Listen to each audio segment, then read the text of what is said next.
Hola, us dono la benvinguda en aquest nou vídeo en el qual parlarem de música o d'història de la música, parlarem de música clàssica perquè avui ens referim a un dels grans noms de la història, que és Ludwig van Beethoven. Abans de començar, avui faré una introducció una mica més llarga perquè necessito explicar una sèrie de conceptes claus per entendre per què Beethoven és un dels personatges claus i un dels canvis de paradigma en aquesta història de la música, que anomenem clàssica, tot i que hem de recordar que la música clàssica és un període de la història de la música, el classicisme, Mozart, Haydn, el mateix Beethoven, però veurem que la música, hi ha la música antiga, la música barroca, la música clàssica, que és aquest període, la música romàntica, que ara veurem la importància que té Beethoven per la música romàntica, la música contemporània, però sí que és veritat que ens entenem millor, englobem en aquest concepte que és música clàssica. Per què Beethoven és tan important? I faré una petita introducció amb uns conceptes claus. Primer, perquè és un dels grans compositors per una qüestió d'extensió de la seva producció, perquè té moltíssima, i de diversitat d'aquesta producció, perquè conrea i fins i tot innova en gèneres sonata, sinfonia. Per tant, només per això ja es mereix aquesta anàlisi. Després perquè significa, com dèiem, transició. Beethoven és sinònim de transició entre classicisme i romanticisme. Podem dir que Beethoven és l'últim dels clàssics i el primer dels romàntics. Per tant, és un canvi de paradigma, és un personatge de transició. Lligat amb això, un altre concepte que hem de parlar, que és un revolucionari, perquè introdueix una expressivitat nova fins al moment i una manera de comprendre les estructures musicals noves també fins al moment. També hem de parlar de la seva salut. És ben conegut que Beethoven patia sordera, una sordera progressiva que va acabar amb una sordera total, que en parlarem també. De fet, una de les seves obres mestres, la Simfonia número 9, la composa totalment sord. Això li provoca també una sèrie d'aïllament i veurem aquests contrastos, per tant no podem diferenciar tampoc entre vida i obra de Beethoven. Una altra paraula clau és contrast. Aquests contrastos que veureu amb la seva música i amb la seva vida i aquest turment i aquest temperament que se li associa. Després, una altra paraula clau és el piano, perquè veureu com fa evolucionar aquest instrument, de fet, com crea, podríem dir, el que és el piano modern, i també com exigeix millores en la sonoritat, en la resistència, en el transport, als constructors de pianos, i també és el seu instrument. O sigui, Beethoven composa sempre en piano, després ho trasllada a altres instruments, però diguem que és el seu instrument i la seva intimitat és el piano. I després hem de parlar de simfonies, que és el més popular, no? Quan sentim la paraula sinfonia, una de les primeres referències que em ve al cap és Beethoven. I per últim, un altre concepte molt important és el d'artista, o el d'artista o el de compositor, perquè Beethoven canvia també una mica el paradigma, canvia una mica el concepte de l'artista i la seva relació amb el seu mecenatge, la seva relació amb la cort, la seva relació amb els mestres de capella que hi havia, però Beethoven podríem dir que és el primer artista o el primer freelance, el primer que canvia una mica la relació entre aquesta llibertat, que és una paraula també molt clau, amb Beethoven. Per tant, després d'aquesta petita introducció, aquest resum, perquè veieu aquests conceptes claus que serien que és un gran compositor, que significa una transició entre classicisme i romanticisme, que és un revolucionari, que hem de parlar de la seva salut, hem de parlar de contrastos en la seva vida i obra, hem de parlar del piano, hem de parlar de simfonies i sonates, però també hem de parlar de l'artista i la seva llibertat. Amb tot això, us convido a aquest vídeo sobre la vida i obra de Ludwig van Beethoven. Us podeu subscriure al canal de Qüestió de Cultura i si us interessa podem seguir endavant, perquè ja sabeu que la música, i òbviament la música clàssica, la història de la música, tot és qüestió de cultura. Som-hi, endavant!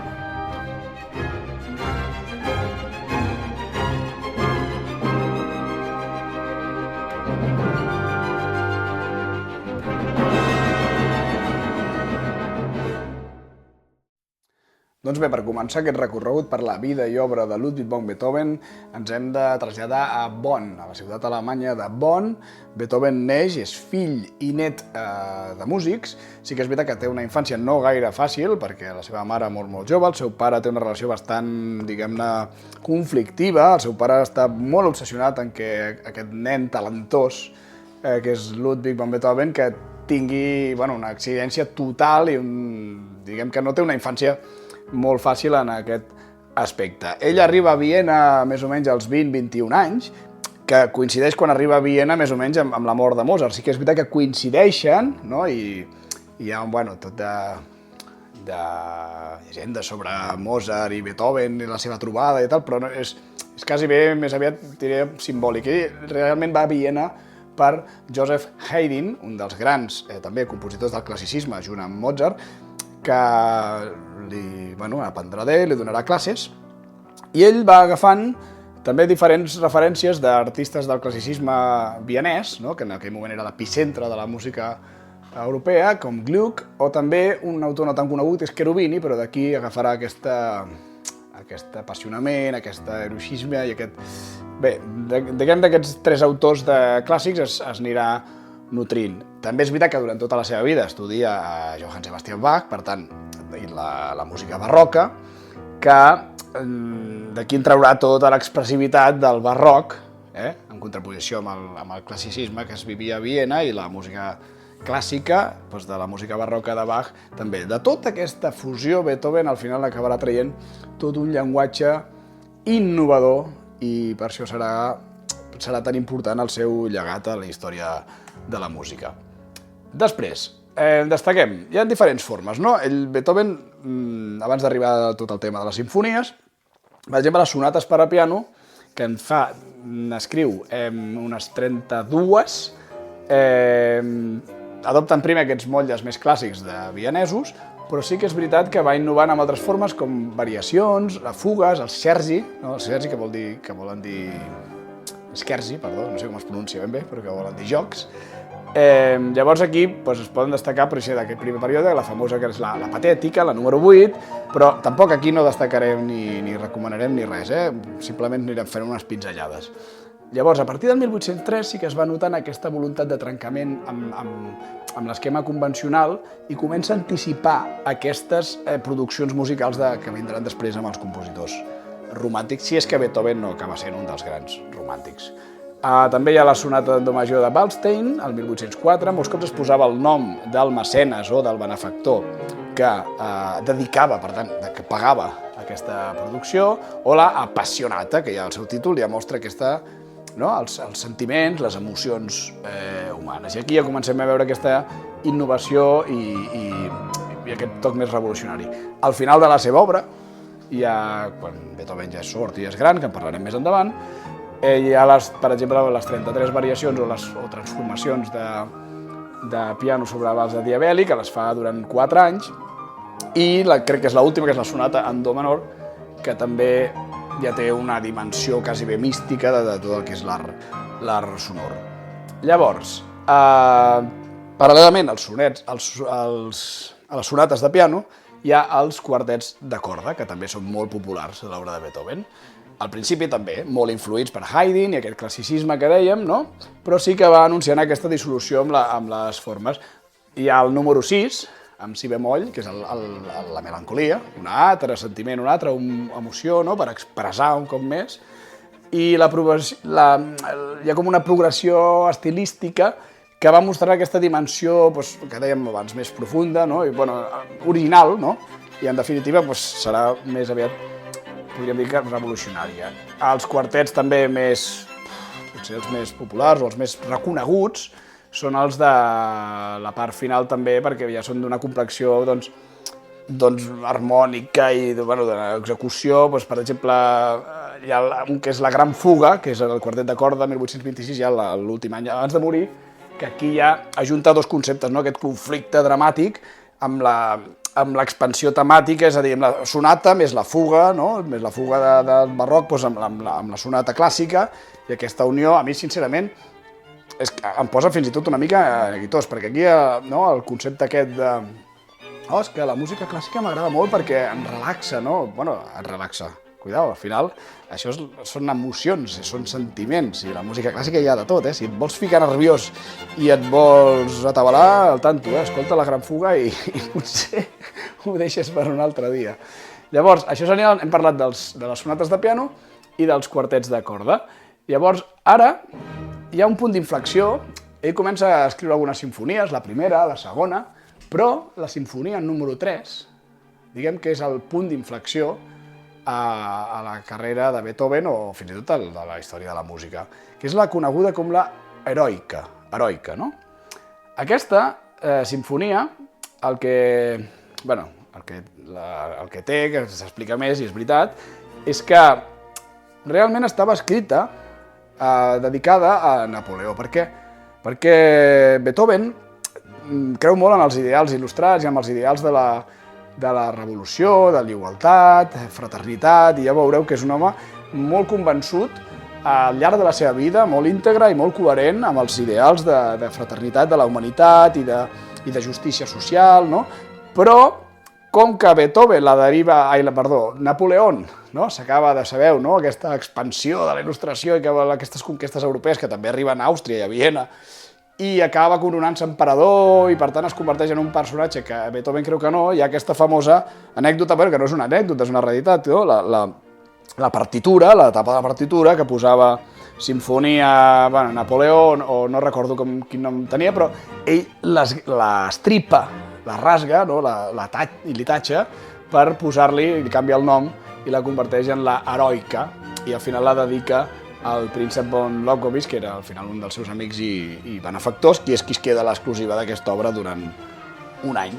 Perquè després les obres, o sigui, en aquest cas, que aquest és un concepte també del canvi de relació entre l'artista, no? La llibertat de l'artista, que dèiem abans, i el seu client o la seva producció, al cap d'un any, aquest mecenes o aquest benefactor perd els drets d'exclusivitat de l'obra i, per tant, Beethoven la fa pública i a partir d'aquí Beethoven totes les seves simfonies les volia o les intentava estrenar en concerts oberts al públic, de pagament, òbviament. És veritat que no tothom podria tenir-hi un accés al segle XIX, però sí que és veritat que aquesta voluntat universal de la música, no? Aquest concepte que tenia Beethoven de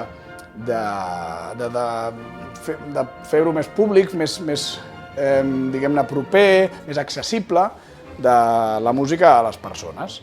A partir d'aquí, a partir de l'heroica, ell també utilitza el tema de Prometeu, que és aquell mite grec que és aquell heroi que desafia els déus, perquè creu que ell mateix ja pot regir el seu destí, no?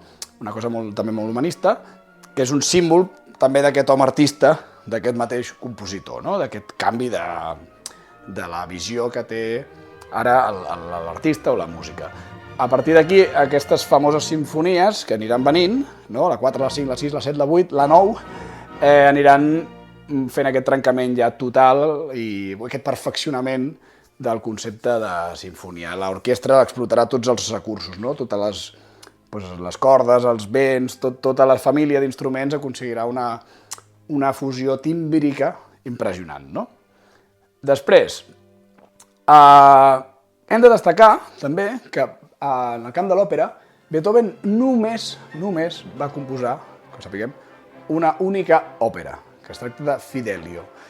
En part ho va fer, potser no sé si perquè no li interessava molt, però jo crec que ho va fer perquè en el moment de l'estrena d'aquesta única òpera, també parlàvem abans d'aquestes tensions d'Europa, no? Aquestes invasions napoleòniques, al final l'obra, com que parlava a partir d'un llibret de Bolí, de la història de Leonora, que és una noia que es disfressa de guàrdia per poder salvar la seva parella, el seu marit, es disfressa d'un personatge que es diu Fidelio, per poder salvar el seu marit Florestan, que està condemnat a mort per motius polítics, per tant és un cant també a la llibertat. Clar, no va tenir molt bona rebuda, o llavors, si no va funcionar molt bé. Doncs Beethoven, no sé si per frustració, una mica per aquest temperament de dir, bueno, aquí us quedeu, no? No va dir, jo ja no faig més òperes, i només té aquesta, que és Fidelio, que sincerament és una de les més interpretades i és molt coneguda per ser que només és l'única. I durant els anys, entre el 1805 i el 1814, la va anar retocant i al final l'última versió, doncs podríem destacar l'obertura número 3, que és molt coneguda, la Leonora, que acaba sent una de les més conegudes. Per tant, hem parlat de sonates per piano, hem parlat de quartets de corda, hem parlat ja del canvi en aquestes simfonies i hem parlat d'òpera. Veieu que toquen molts gèneres, no? I els toca molt bé. I ara sí que arribem a un dels moments claus de Beethoven, que és la sinfonia número 5, no? Aquesta introducció, que segur que l'heu sentit, no? I aquest motiu, aquest que després que crearà aquesta unitat a tota l'obra i que després es anirà desenvolupant amb el tema dels motius musicals, no? Com el leitmotiv, no? De Wagner, o els motius musicals, aquest ta-ta-ta-ta, o ti-ti-ti-ta, 1, 2, 3, 4, 3 llargues i una curta, no? Un ta-ta-tan, pam-pam-pam-para, pam-pam-para, pam-pam-pam, pam-pam-pam-pam-para-pam, ta-ta-ta-tan, ta-ta-ta-tan, no? I anar repetint, i aquesta obra és potser, junt amb la novena, jo crec, i amb la tercera, amb l'heroica, potser són les seves simfonies més reeixides i probablement les més conegudes. Aquí ja, bueno, sembla que això simbolitza la senyal del destí, no? Segons Beethoven, aquest ta-ta-ta-tan, no? És la senyal del destí. Aquí ja ha desenvolupat, Beethoven ja està en un moment en què la seva carrera ja ha desenvolupat una trajectòria increïble com a pianista, com a intèrpret, com a director i òbviament, com a compositor. Jo crec que aquesta obra potser és de les més interpretades que s'han fet i les més populars, no de Beethoven, sinó de la història de la música, i tindrà un impacte a nivell tècnic, no? I a nivell formal i a nivell emocional, no? Que dèiem d'aquests contrastos i aquesta nova, aquest romanticisme incipient de l'obra de Beethoven. Clar, ha desenvolupat una gran carrera, però sí que és veritat que la sordera, la famosa sordera de Beethoven, no ve d'un dia per l'altre, sinó que és molt progressiva i se n'adona amb un dels seus passejos pel camp, que no sent bé les campanes del poble, i mica en mica, no sé durant quants anys dura, però va perdent aquesta capacitat auditiva. Podríem dir que l'any 1819 es considera, o es diu que és l'any que ell ja perd totalment la capacitat auditiva, i això, clar, li provoca un cert aïllament, no?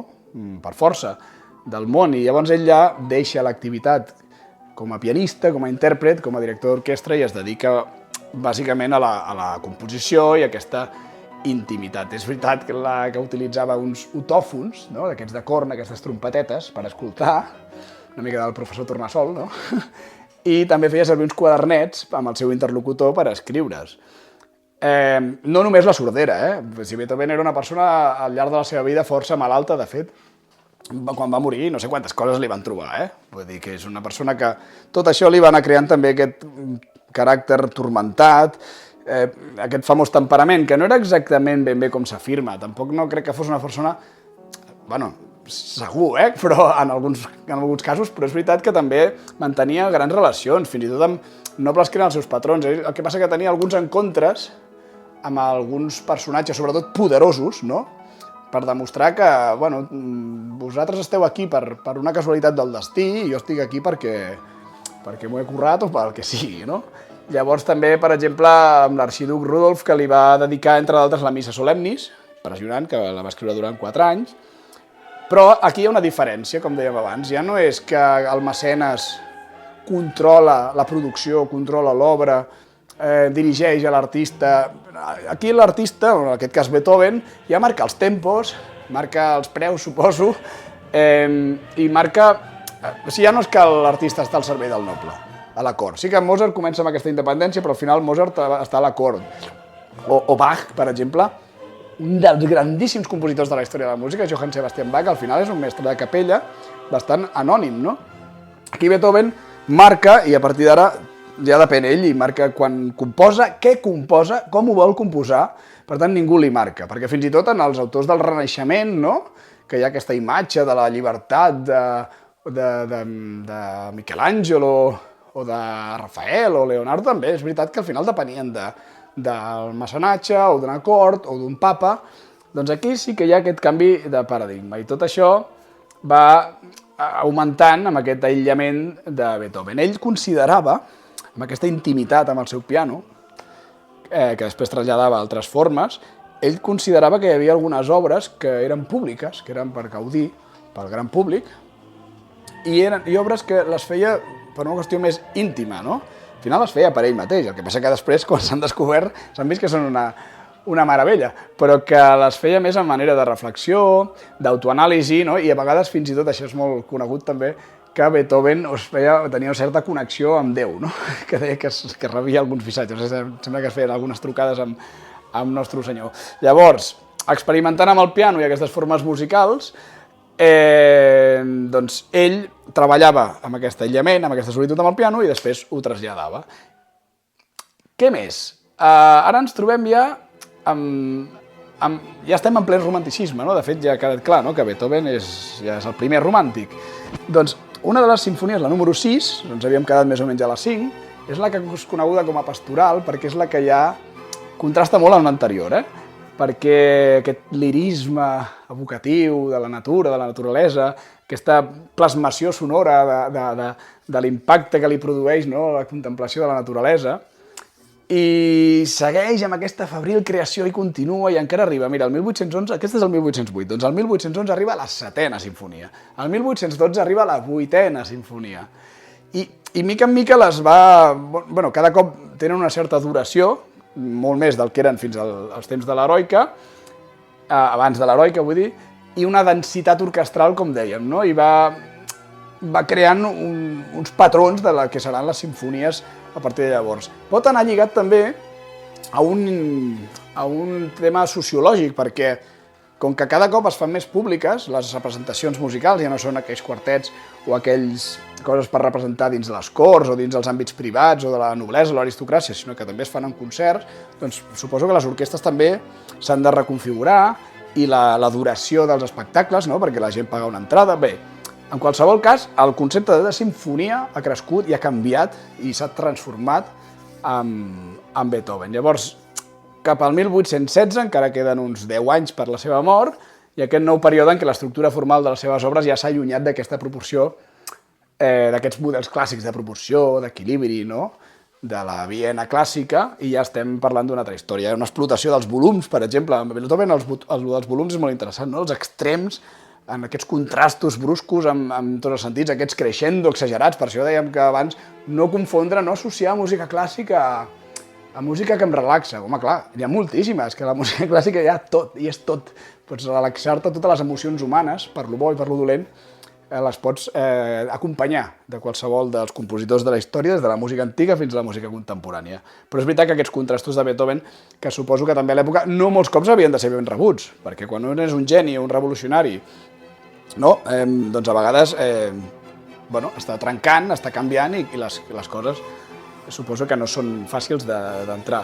Llavors, l'últim Beethoven, no?, aquest Beethoven ja més aïllat, està marcat per... Ell té un humanisme idealitzat, no?, i té una escriptura més de caràcter, diguem, reflexiu, però que, clar, la conseqüència d'aquesta sordesa, d'aquest aïllament, d'aquest temperament, el du més a tancar-se en ell mateix, però alhora ell té aquesta dimensió a la seva obra, no?, amb tota l'obra beethoveniana, d'aquesta humanitat, d'aquesta fraternitat, d'aquesta universalitat, d'aquests valors de la llibertat, d'igualtat, no?, que vol...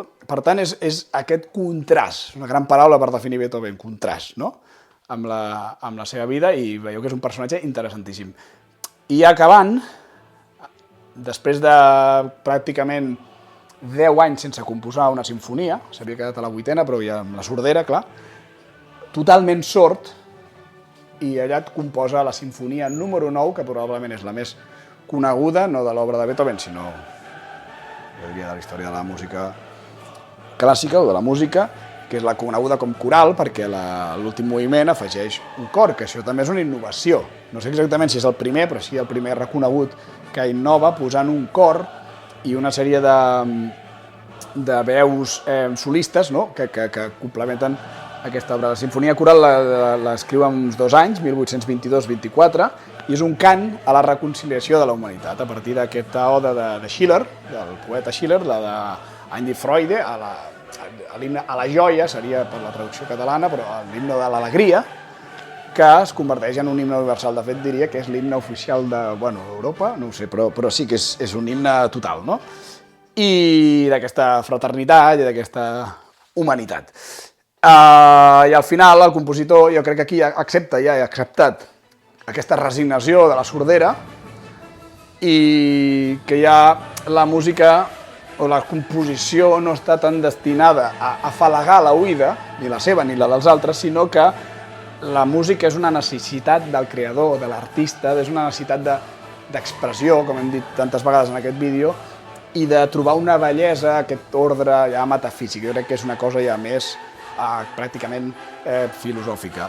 I en aquest aïllament, aquest inevitable aïllament, a través d'aquesta contemplació de la bellesa de la veritat, sembla ser que Beethoven troba la pau, definitivament, i aquesta pau que tant desitja i aquest amor que tant desitja per la humanitat sembla que la troba finalment per ell mateix.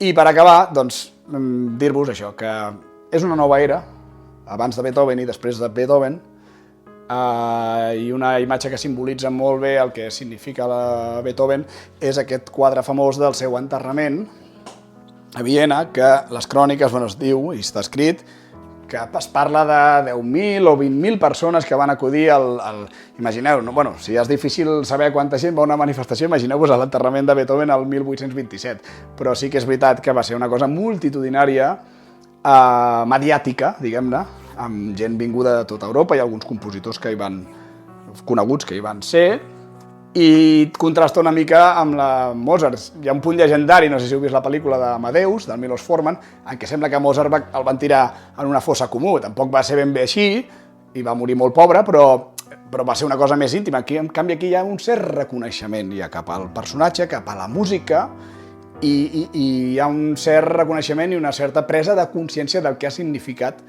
Ludwig van Beethoven per la història de la música. Aquest multitudinari enterrament, com dic, per mi és un abans i un després de la història de la música, i a partir de Beethoven, igual que hem començat el vídeo, aclarir una sèrie de conceptes, marxem amb una sèrie de conceptes importants per veure el que ha significat Beethoven. Primer la paraula llibertat, no? La paraula lliure. O sigui, a partir de Beethoven, quasi bé sempre l'artista, quasi bé sempre dic, quasi bé, va ser lliure per poder compondre en els termes que volia, els conceptes que volia i en els terminis que volia i mantingut pels seus clients, una relació més de clientelar, diguem. En el romanticisme es considerarà també una altra paraula clau, que és la de transmetre. Beethoven és transmetre el que és l'artista, amb els mitjans que vulgui, com vulgui. Una altra paraula clau és humanitat, humà, o sigui, encara que les simfonies de Beethoven potser són les obres més celebrades i més conegudes, és veritat que té un impacte molt significatiu, com hem dit, en obres de piano, en sonates, en quartets de corda, perquè a tota la seva obra li afegeix aquest contingut humà. Després també crec que inicia un nou concepte en l'art del so, no? Un art del so en el que a partir d'ara ja predomina la subjectivitat, diguem, per sobre de la forma. És a dir, la recerca de l'expressió en tot moment, no? Ja no estan aquelles formes, harmonies clàssiques, sinó que ja entrem en un altre concepte de com treballar el so. I per últim, com hem dit, crec que una paraula que defineix molt bé Beethoven és el contrast, perquè hi ha el període romàntic també, el romanticisme també, el contrast, perquè al final és un reflex de la lluita interna constant que va tenir Ludwig van Beethoven, que va lliurar durant tota la seva vida i la seva obra. Si voleu investigar una mica i també relaxar-vos una mica amb el món Beethoven, podeu llegir un llibre que és molt interessant. No té res a veure, no és concretament amb Beethoven, però és un del Ramon Gené, que és el Si Beethoven pogués escoltar-me, que al final és una autobiografia seva, però de tant en tant va fent pinzellades amb la relació amb Beethoven. I hi ha 3 pel·lícules que us puc recomanar, de diferents tipus i de diferents enfocaments. Una és el Copying Beethoven, que aquesta està molt interessant perquè és l'Ed Harris fent de Beethoven i la Diane Kruger, que està enfocada a la copista, la figura de la copista, que és molt interessant. És ficció, no va existir, crec, aquesta copista, però sí que està molt bé. Els copistes és un ofici, perquè, clar, havien de traslladar totes les partitures als músics i la feina que tenien, i bueno, aquesta és interessant. Ed Harris és d'una directora que és molt difícil de pronunciar, que és Agnieszka Holland, és del 2006, i l'Ed Harris de Diane Kruger. Després n'hi ha una altra que ja és interessant només per veure el Gary Oldman fent de Beethoven, ja per això segurament ja val la pena veure-la, que es diu Amor Immortal, que és del 1994, que aquí potser té més un punt de trama thriller, un cop mort Beethoven descobreixen a través d'unes cartes. Bueno, aquest és un altre concepte. I després hi ha una altra potser més documental, més rigorosa, de la BBC, que es diu Heroica, de Simon Cellan-Jones, del 2003, que també narra la història de Beethoven. A part d'aquí, amb aquestes recomanacions, espero que us hagi agradat el vídeo, espero que us hagi agradat entrar una mica en l'obra de Beethoven, espero que el redescobriu o que el descobriu, i res més. Si us interessa aquest vídeo o altres que tenim al canal, doncs us podeu subscriure a Qüestió de Cultura i ens veiem a la propera, perquè ja sabeu que la música, Beethoven, la història de la música, el classicisme, el romanticisme, al final tot és qüestió de cultura. Moltes gràcies, adeu!